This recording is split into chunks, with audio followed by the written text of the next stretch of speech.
أكبر ولله الحمد الله أكبر الله أكبر الله لا إله إلا الله الله أكبر ولله الحمد.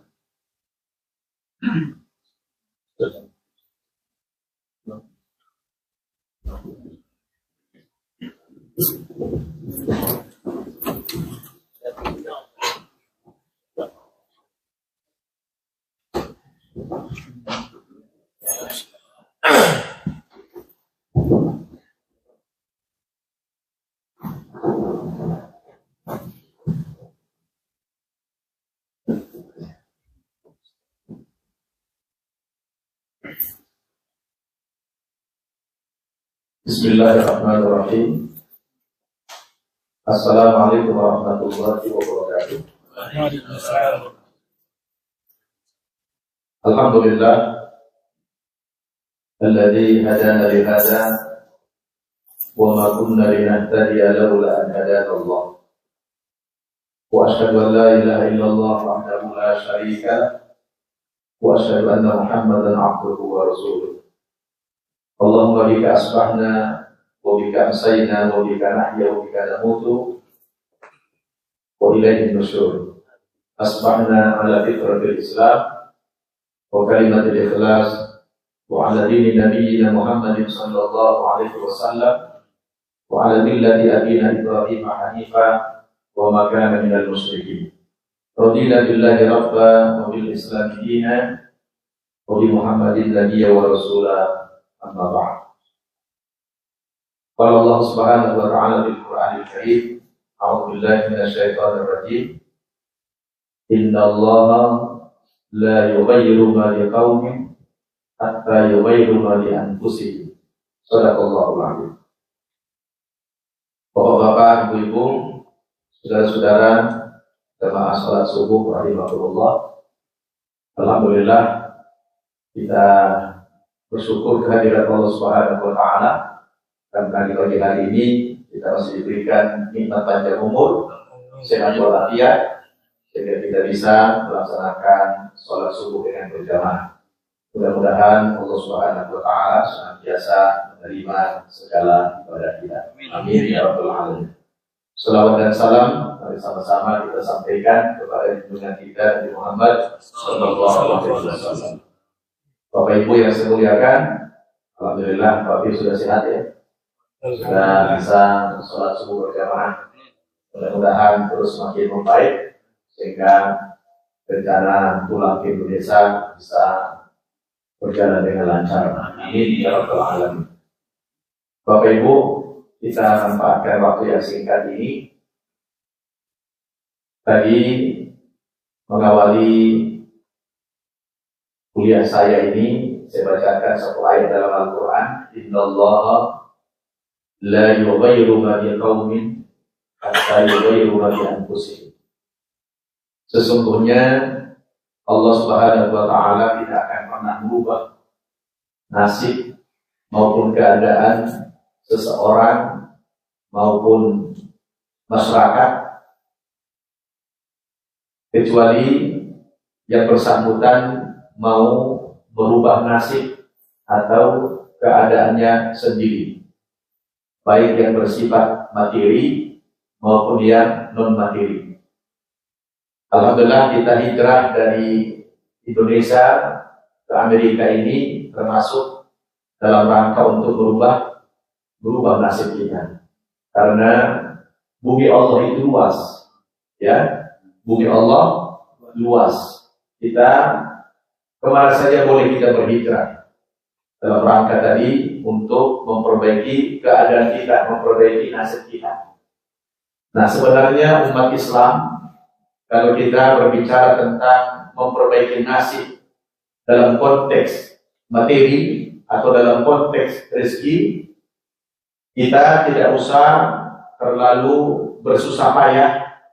Sesungguhnya di dalam Al-Quran itu sudah ada petunjuk-petunjuk dari Allah Subhanahu wa ta'ala bagaimana menjalani kehidupan ini supaya kita bisa survive, secara ekonomi, secara materi. Ya, saya ingin menyampaikan ada 8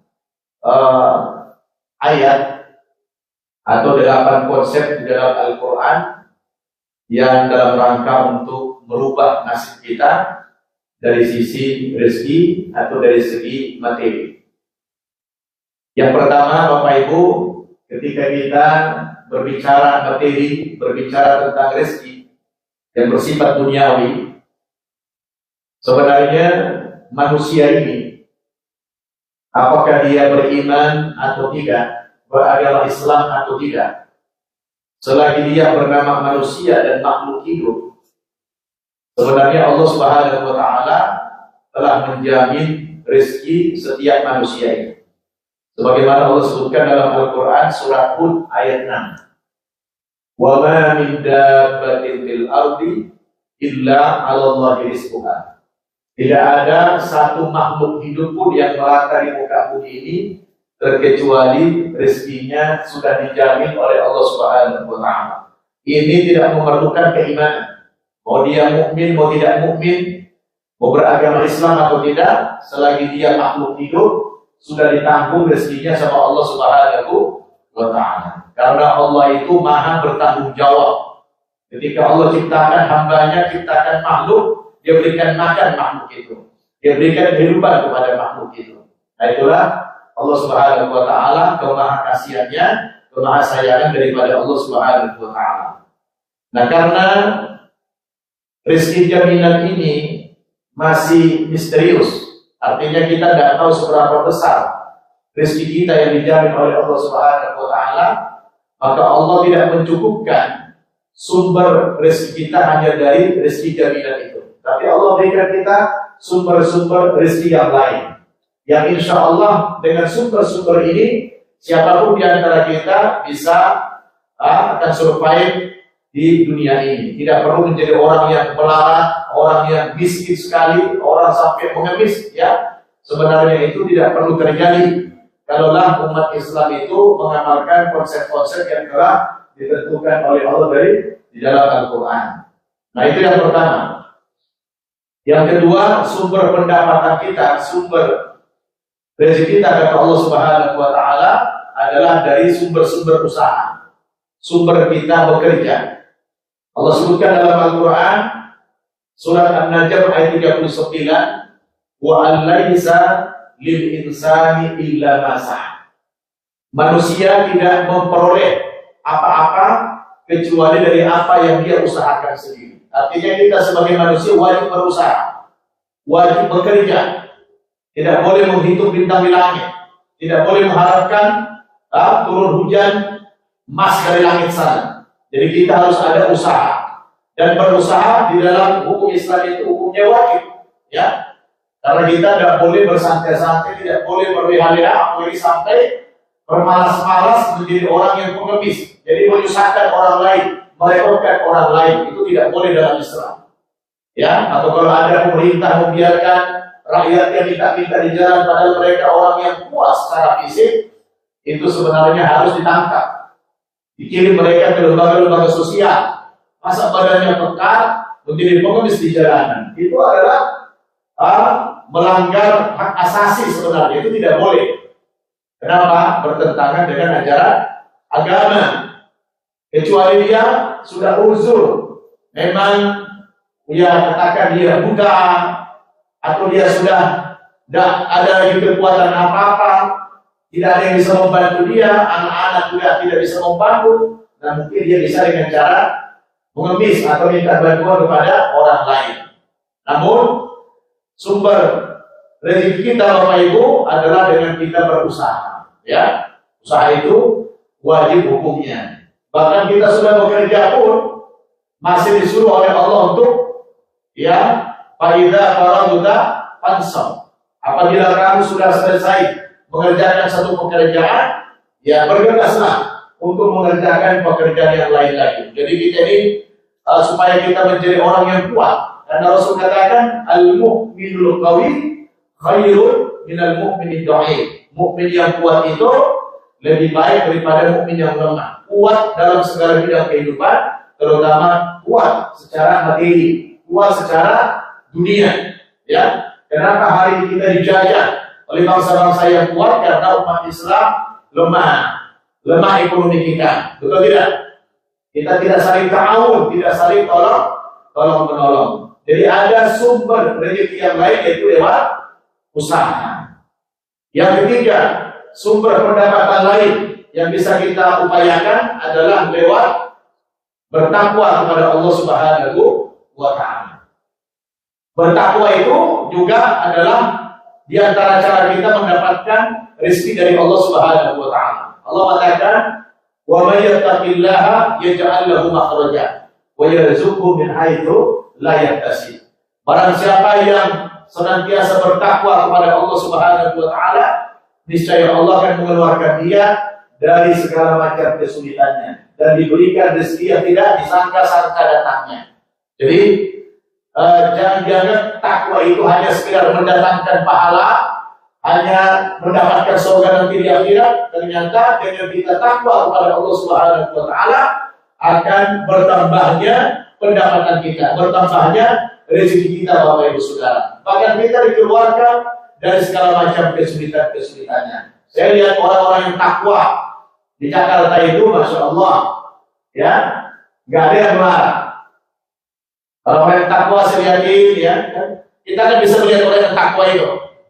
Ya, ukuran takwa minimal apa? Dia selalu datang ke masjid, tepat waktu, 5 waktu dia sholat, gitu. Itu tidak melarang, ya. Kehidupannya itu, kalaupun tidak kaya, tapi dia cukup. Ya, tidak melarang dia, cukup. Ya.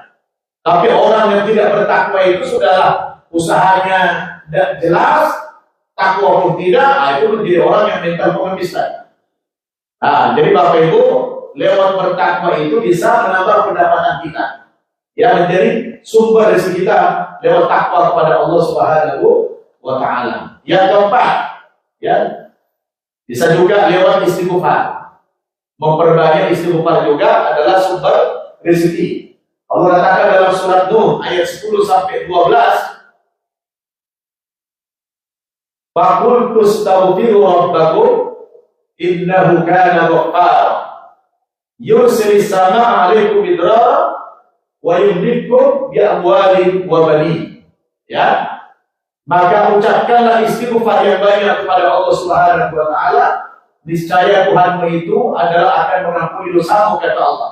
Kemudian dengan banyak istighfar itu, yursilis samaa'a 'alaikum midrara, nanti Allah Subhanahu wa Ta'ala akan menurunkan kepada kamu hujan yang lebat. Yang dengan hujan-hujan itu tanam-tanaman kamu menjadi subur, irigasi kamu menjadi lancar, kata Allah. Akhirnya apa? Pertanian-pertanian kita menjadi hidup, betul tidak? Nah, di samping itu kata Allah, "Wa yumdidkum bi amwalin wa banin." Dengan kamu banyak beristighfar, Allah berikan kamu harta yang banyak dan keturunan yang banyak. Subhanallah. Ya, jadi ada korelasinya. Kalau kita banyak istighfar, maka Allah akan perbanyak rezeki kita, Bapak Ibu Saudara. Ustaz, apa hubungannya istighfar dengan rezeki tadi? Begini, Allah katakan dalam surat Toha ayat 124, "Wa man a'rada an dzikri fa inna lahu ma'isyatan dhanka." Barang siapa yang berpaling dari Allah, jauh dari Allah, lari dari Allah, apa kata Allah? "Fa inna lahu ma'isyatan dhanka." Maka kami akan memberikan kepada orang itu kehidupan yang sempit di dunia ini. Ya, janganlah orang-orang yang tidak sholat, orang-orang yang tidak ibadah, orang-orang yang tidak beriman, walaupun mungkin secara lahiriah kita lihat dia berkecukupan, tapi tetap saja dia diberikan kesempitan dalam dimensi yang berbeda. Dia sempit pikirannya, sempit hatinya, betul nggak? Jadi orang kalau sudah jauh dari Allah Subhanahu wa Ta'ala pasti disempitkan kehidupannya. Bisa disempitkan rezekinya, juga disempitkan otaknya, disempitkan hatinya, disempitkan yang lain. Ya, ini tidak mungkin meleset. Maka kalau lihat ada orang kaya sampai loncat dari apartemennya, makin kurang apa orang itu, betul nggak? Kurang, ya, berlebih. tapi dia ada stres. Ya, kenapa? Karena tidak beriman, tidak beribadah kepada Tuhannya, akhirnya dia hatinya menjadi galau. Betul tidak? Jadi istighfar itu, Bapak Ibu perlu istighfar itu akan mengundang datangnya rezeki yang banyak pada kita. Astagfirullahaladzim. Bermacam-macam. Bisa dengan Sayyidul istighfar, Allahumma anta rabbi, la ilaha illa anta, khalaqtani, wa ana abduka, wa ana ala ahdika wa wa'dika mastata'tu, a'udzu bika min syarri ma sana'tu, abu'u laka bi ni'matika 'alayya wa abu'u bi dhanbi faghfirli, fa innahu la yaghfiru dzunuba illa anta. Boleh bermacam-macam redaksi istighfar itu. Silakan aja. Ya, kita mohon ampun kepada Allah Subhanahu wa taala, itu nanti akan mengundang banyaknya rezeki dari Allah Subhanahu wa taala, bahkan memperkaya kamu secara materi kata Allah. Berapa sudah tadi? 4 ya. Yang kelima, sumber penambahan rezeki dari mana lagi? Dari banyak-banyak bersedekah. Banyak-banyak bersedekah. Bersedekah juga akan memperkaya kita. Man dzalladzi yuqridullaha qardan hasanan fayudha'ifahu lahu ad'afan katsira. Baik, kata Allah, siapa di antara kamu yang mau memberikan pinjaman kepada Allah? Ayo, siapa yang mau? Allah tawarin itu. Siapa yang mau memberikan pinjaman? Artinya bersedekah. Kalau kamu mau memberikan pinjaman kepada Allah dalam bentuk sedekah, maka kata Allah, fayudha'ifahu lahu ad'afan katsira. Allah akan membalas dengan berlipat-lipat ganda. Jadi kalau dalam ayat yang lain, matalul ladzina yunfiquna amwalahum fi sabilillah kamathali habbatin ambatat sab'a sanabila fi kulli sunbulatin mi'atu habbah wallahu yudha'ifu liman yasha wallahu wasi'un 'alim. Perumpamaan orang yang berinfak itu adalah seperti orang yang menanam sebutir padi. Dari satu butir padi itu tumbuh dia 7 tangkai. Kita kalau lihat orang petani-petani, kita sering lihat, kita pun dulu sering tanam padi. Tanam sebutir, pasti tumbuhnya enggak 1 batang. Minimal 7 batang kata Allah. Ya, dan dari masing-masing tangkai, masing-masing batang ini, dia akan menghasilkan minimal 100 butir padi. Jadi kalau dari 1 butir tumbuh 7 tangkai, masing-masing tangkai 100 berapa? Jadi 700. Itu juga dilipat gandakan oleh Allah Subhanahu wa taala. Wallahu yudha'ifu liman yasha. Dilipat gandakan. Saya sudah banyak melihat teman-teman kita yang rajin, yang kuat sedekahnya. Itu usahanya semakin maju, bukan semakin bangkrut. Dan tidak ada pengumuman di masjid. Saudara-saudara, Bapak Ibu, Pak Haji Sukulah gara-gara sering bersedekah, usahanya hancur. Belum pernah kita dapat pengumuman itu. Betul tidak? Yang ada orang semakin dia sedekah, semakin dia dermawan, semakin dia pemurah, semakin Allah lancarkan rezeki. Apalagi pagi hari begini. Di pagi hari begini ada 2 malaikat yang senantiasa mendoakan orang yang bersedekah dan orang yang bakhil. Orang yang sedekah itu di pagi hari begini, ya, di saat terjadi pergantian malaikat malam dan siang, itu malaikat berdoa, ya Allah, gantilah rezeki si fulan yang bersedekah di pagi hari ini dengan rezeki yang lebih banyak lagi. Malaikat yang satu lagi berdoa, ya Allah, orang-orang yang bakhil, hancurkanlah rezekinya ya Allah. Jadi bayangkan kalau sudah malaikat yang berdoa, pasti doanya mustajab. Jadi Bapak Ibu, kita ya dengan selalu kita bersedekah, insya Allah ya Allah akan balas yang berlipat-lipat. Ya, setiap kita pastilah pernah mengalami, ya setiap kita sering mengalami. Saya pribadi dulu mengalami dulu waktu masih kontrak diuji Allah saya 13 tahun kontrak rumah. Ya, tapi orang selalu datang ke saya. Ini ujian juga bagi saya. Orang datang ke saya minta bantuan uang, padahal saya bukan orang yang berada, orang yang tidak mampu sebenarnya, orang yang hidupnya pas-pasan, pas butuh ada, pas-pasan namanya. Ya, pas butuh ada, itu lebih penting itu ya, pas-pasan namanya itu. Nah, rupanya, alhamdulillah, saya tidak nyangka dengan kita dulu ya semampu kita dermawan kepada siapapun, subhanallah, itu rupanya Allah Allah buktikan semua janjinya itu. Ternyata itu saya tidak nyangka sampai hari ini saya dari tahun 2007 bisa membangun 6 buah pesantren dari kontrak 13 tahun. Ya, saya kaget ketika saya hitung-hitung asetnya itu di atas 100 miliar. Jadi itu tidak main-main. Subhanallah. Itulah janji Allah. Siapa yang rajin dermawan dia kepada siapa saja. Jangan kita berhitung, ya. Kalau kita berhitung, Allah pun berhitung kepada kita. Betul nggak? Tapi kalau kita yakin dengan janji Allah, kata Allah dalam hadis itu siapa? Ana inda dzanni abdi. Saya bergantung kepada prasangka hambaku saja. Kalau kita yakin, itu Allah kepada kita. Betul tidak? Nah, itu harus yakin kita. Apalagi sumber rezeki yang lain adalah lewat bersyukur. Apa? Bersyukur. Bagaimana kita bersyukur? Wa in ta'adzana rabbukum la in syakartum la azidannakum wa la in kafartum inna adzabi lasyadid. Nah, kalau kamu pandai bersyukur ditambah. Itu menggunakan lam taukid, lam taukid. La azidannakum 2 kali. Nun taukid, lam taukid. 2 kali Allah menjamin. Pasti, nah kira-kira begitu. Pasti ditambah oleh Allah. Itu dijamin sama Allah kalau kita selalu bersyukur. Ditambah oleh Allah Subhanahu wa taala rezeki kita tadi. Yang keenam, ingin menambah rezeki kita lewat pernikahan. Nah ini. Yang jodoh dikena nih. Ya, lewat pernikahan. Nah, nikah itu adalah juga menjadi sumber rezeki. Akan menambah pendapatan kita, bahkan membuat kita kaya. Allah sebutkan dalam Al-Quran surat An-Nur ayat 32. Yang mau kerja silakan Pak. Jangan ini. Yang mau ada kerja Pak Firman. Ya. Yang mau kerja silakan. Tinggalin aja Bapak. Kata Allah dalam surat An-Nur ayat 32. Wa ankihul ayyama minkum min ibadikum wa imaikum yakunul fuqara yughnihimullahu min fadli. Nah, nikahilah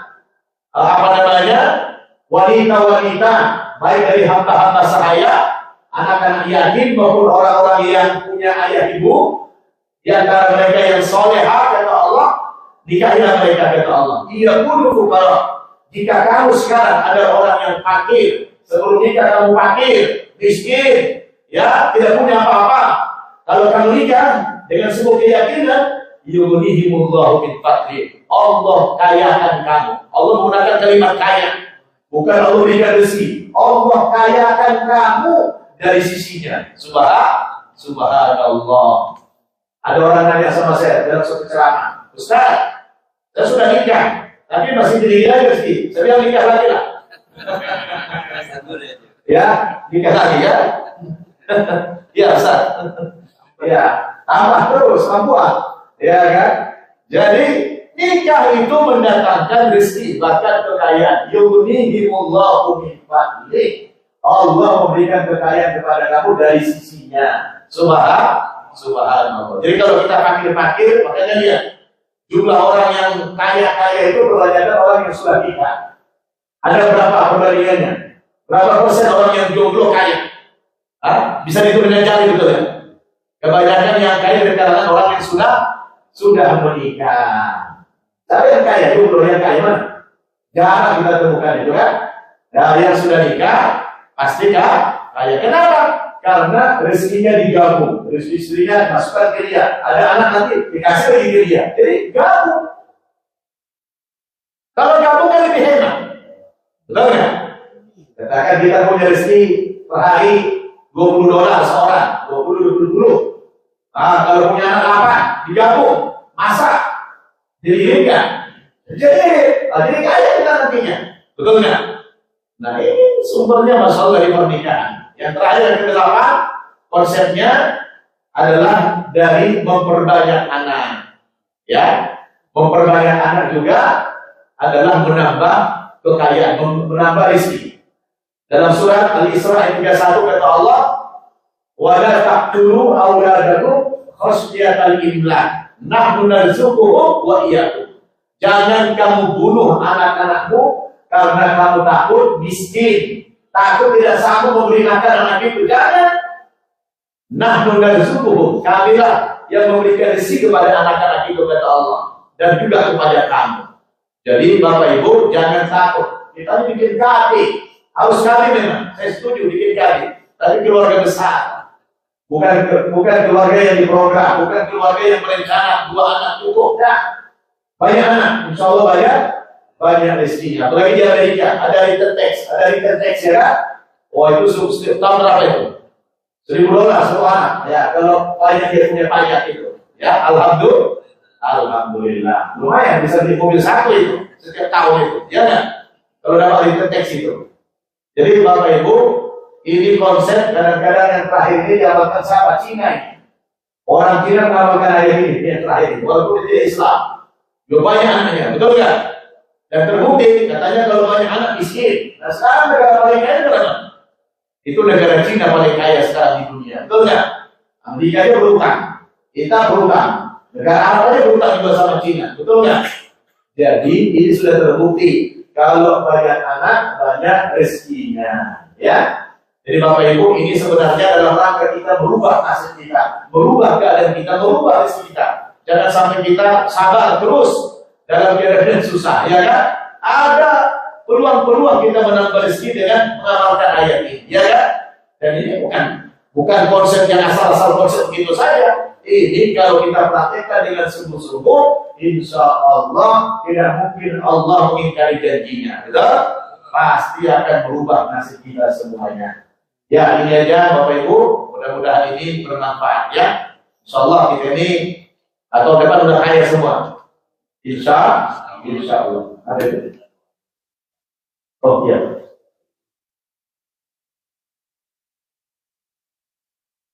Ibu Hajah bayar. Itu orang tua siapa? Oh Masya Allah. Banyak orang tua Pak Hajah ya. Masya Allah. Ibu Hajah bayar ya. Apa ini kan, Pak ya? Innalillahi wa inna ilaihi raji'un. Ibu udah kan? Masya Allah. Sakit apa? Usia juga ada tumor di kandungan. Ya Allah. Umur berapa ini? 85-86. Ya Allah.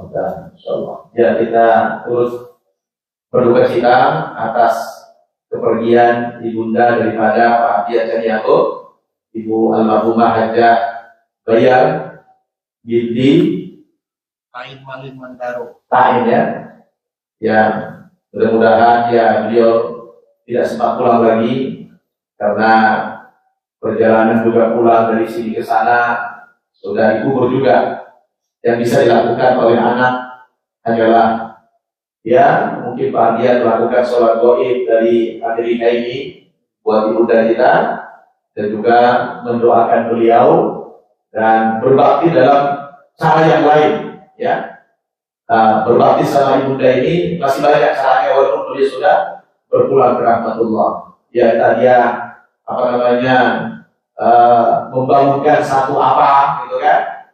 Dan satu saksemen atau apa, masih banyak cara berbakti kepada ibunda kita ini, ya. Mudah-mudahan almarhumah diterima Allah arwahnya. Diampunkan segala dosa-dosanya, dilapangkan kuburnya, dan semoga kelak Allah masukkan ke dalam surganya. Amin ya rabbal alamin. Dan semua anak-anak dan cucu-cucu serta keluarga yang ditinggalkan almarhumah, semoga diberikan kesabaran, ketabahan dan keikhlasan sehingga bisa menerima takdir Allah ini dengan lapang. Kita bacakan suratul Fatihah. Mudah-mudahan dengan Al-Fatihah kita ini Allah ijabah doa kita untuk almarhumah. Al-Fatihah. A'udzu billahi minasyaitonir rajim. Bismillahirrahmanirrahim. Alhamdulillahirabbil alamin arrahmanir rahim maliki yaumiddin. Iyyaka na'budu wa iyyaka nasta'in. Ihdinas siratal mustaqim.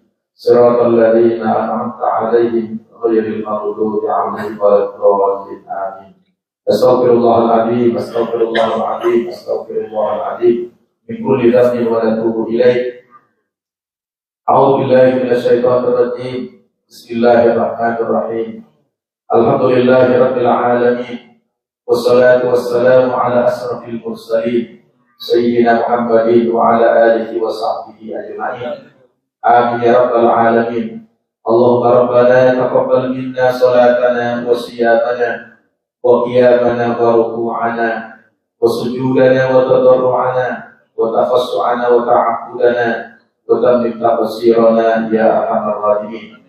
Allahumma ighfir lana ولوالدينا وارحمهم كما ربونا صغارا ولجميع المسلمين والمسلمات والمؤمنين والمؤمنات برحمتك يا ارحم الراحمين.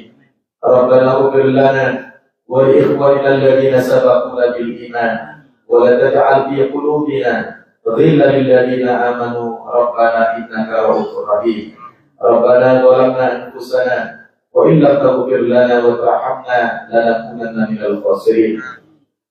Allahumma ya Allah, ampunkanlah dosa orang tua kami Ibu Hajah Bayar binti Ta'in yang telah Kau panggil kemarin pagi kehadiran ya Allah. Terimalah arwah beliau sebagai hamba-Mu yang solehah di sisi-Mu ya Allah. Lapangkanlah kubur beliau menjadi raudhah min riyadil jannah, sebuah taman yang berasal dari taman surga-Mu. Dan masukkanlah beliau kelak ke dalam surga Jannatul Na'im. Dan berikanlah kesabaran, ketabahan dan kekuatan iman Islam kepada anak-anak cucu beliau ya Allah, agar mereka ikhlas menerima takdir-Mu ya Allah.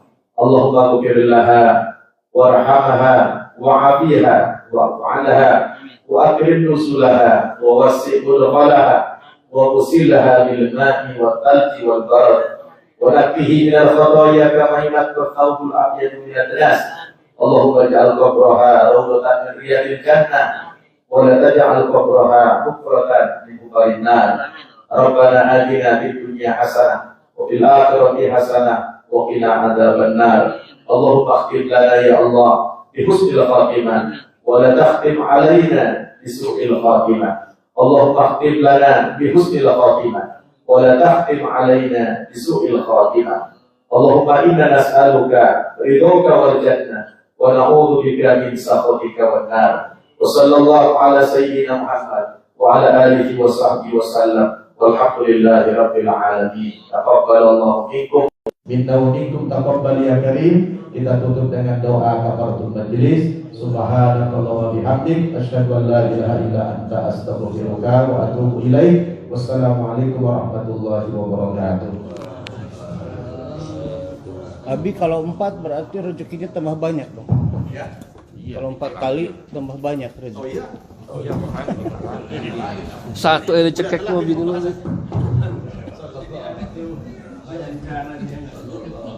Rekamannya ditutup dulu baru bicara. Rekamannya ditutup dulu.